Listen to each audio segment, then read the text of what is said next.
मनुष्य का मन बड़ी विचित्र सत्ता है। यही मन तुम्हें आकाश तक पहुंचा सकता है और यही मन गहरी खाई में भी गिरा सकता है।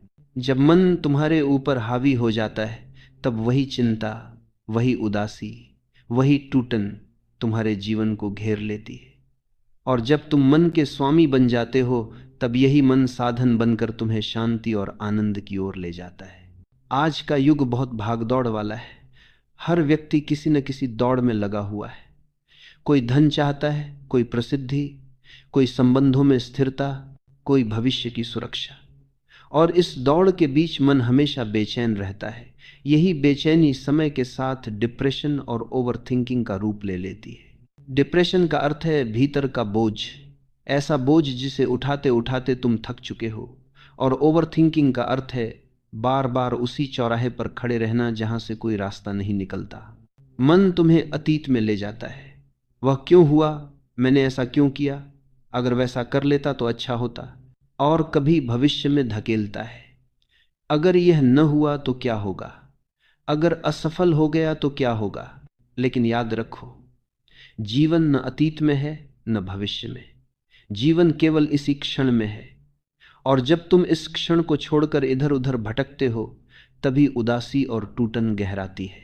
जैसे कोई आदमी नदी पार करना चाहता है और वह केवल धाराओं की कल्पना में उलझा रहे। कभी सोचता है पानी तेज है, कभी सोचता है डूब जाऊंगा, कभी सोचता है किनारे तक पहुंच पाऊंगा या नहीं। अगर वह बार बार सोचता ही रहे और कदम न बढ़ाए तो जीवन भर किनारे पर खड़ा रहेगा। यही ओवरथिंकिंग है। सोचते रहो, निर्णय टालते रहो और जीवन हाथ से निकलता चला जाए। तो उपाय क्या है? पहला उपाय है विचारों को देखना।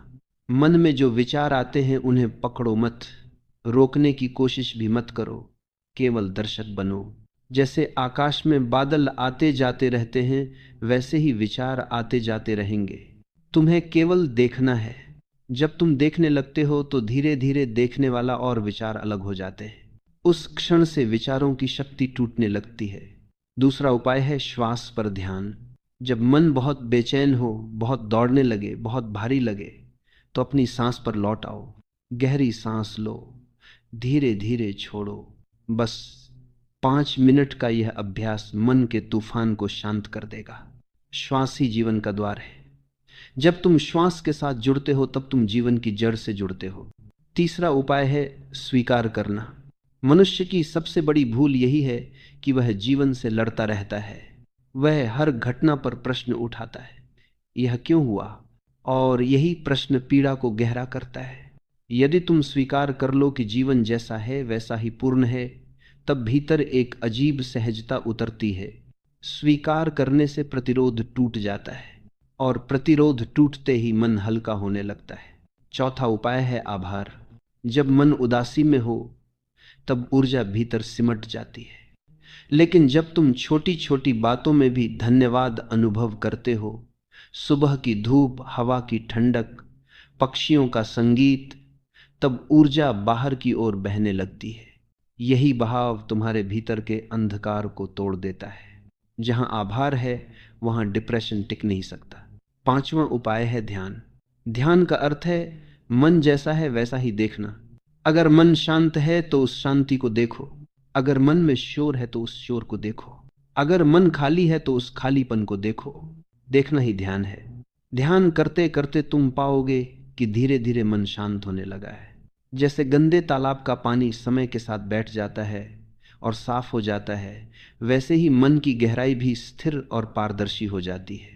याद रखो, डिप्रेशन और ओवरथिंकिंग तुम्हारे असली स्वरूप को छू भी नहीं सकता। ये केवल सतह पर उठने वाली लहरें हैं। गहराई में उतर जाओ तो वहां केवल मौन है, केवल शांति है। समुद्र की सतह पर तूफान उठ सकता है, लेकिन गहराई हमेशा स्थिर रहती है। तुम्हारा अस्तित्व उसी गहराई की तरह है। जीवन का रहस्य सरल है। बीते कल को जाने दो, आने वाले कल की चिंता मत करो। जो अभी है उसमें पूरी तरह जियो। और जब यह कला आ जाती है तब न डिप्रेशन रहता है न ओवर थिंकिंग, तब केवल शांति रहती है, केवल आनंद रहता है।